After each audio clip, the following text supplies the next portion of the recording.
All right, everybody, day 3, just back from lunch. Everyone's excited, full, looking forward to dinner tonight for all you attendees. So everyone out there that's watching, just go to the fridge and get a sandwich. Now, coming up next, we have a great treat for you guys here. Speaking on the 3 pillars of seductive success, Australia's #1 attraction coach, James Marshall.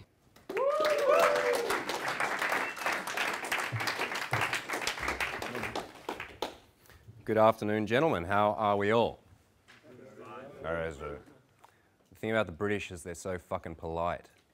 How are we all? Good. That's very good. One thing I've noticed is that anywhere that was colonised by the British Empire tends to have issues with picking up girls.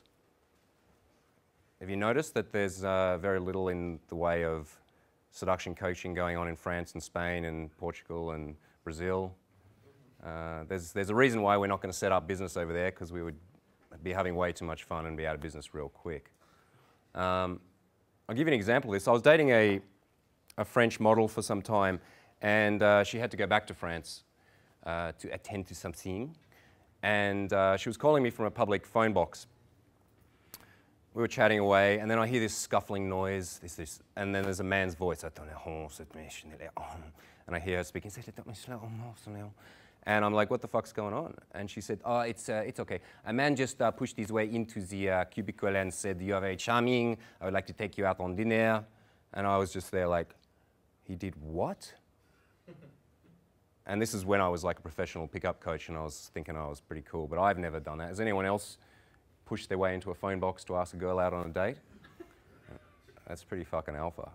But what you'll notice is the guys there have to work way harder because the girls are used to this. That's why French guys clean up when they come to places like this. I think the reason why a lot of guys have a lot of trouble in this area, primarily, this has been touched on by other speakers, is because they don't own the fact that they have a cock. They feel a little bit ashamed about it. And we're taught from a whole variety of sources to hide the fact that we have a penis. I had a client recently who said, "Oh, well, if you're say dancing with a girl and you," he couldn't even say it. Like, "Are you trying to tell me you're dancing with a girl and you get an erection?" He's like, "Yeah, that's what I meant." "What do you do?" He's like, "Should I sort of like go like, put it out like this?" And I said, "No, you should pull her in by the hip and pull her in and hold your fucking cock on her hips." He's like, "But then she'd know that." I'm like, yeah. Now she knows. And he had this epiphany. It's like, she knows that and therefore makes sense. Owning your desire is the core of what makes you successful in this area of your life.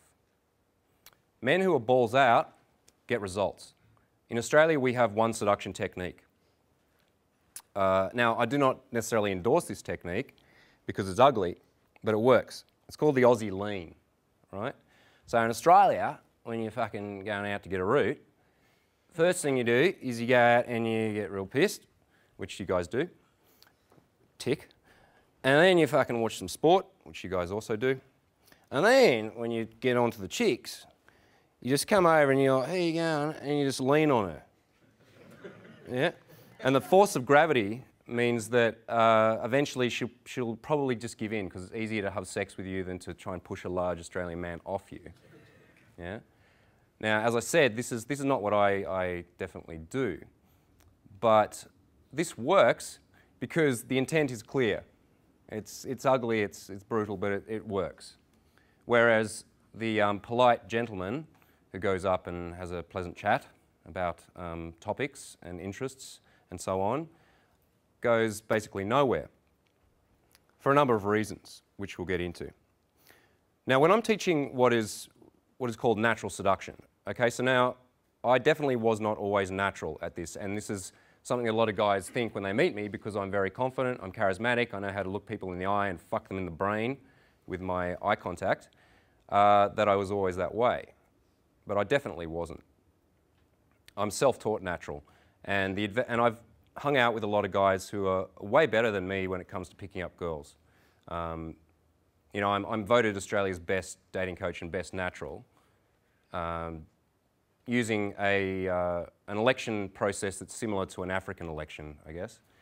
Not necessarily indicative of the actual realities, but I'm definitely the best dating coach when it comes to natural game.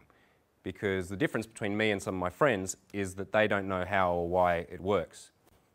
And so they'll say things like, what was one beautiful quote?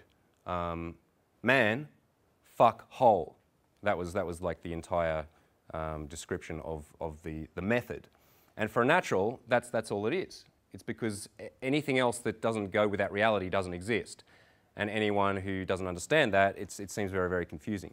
But I went through a very long and arduous process to get to the point where what I do is freeform and natural. But because I was able to go through that entire process, I understand the stages that all you guys are at and will be at in the future, which is the advantage in my teaching. So let me tell you a little bit about the genesis of me as a great ladies' man. Was anyone here bullied at school? You know? I know you were. What do they call you, Sasha? No one would talk to me. Oh. And look at him now. We all want to talk to him.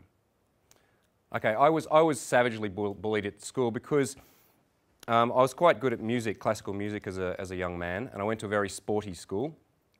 And my mother read a book called The Right Instrument for Your Child.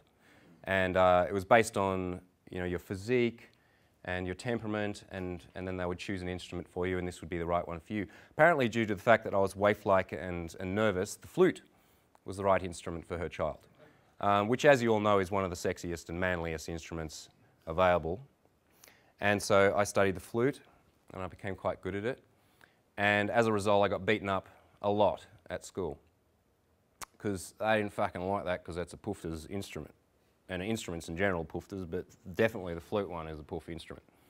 And so I went home to my mother, and, you know, I was crying because, you know, with my flute bent and bruised and so on.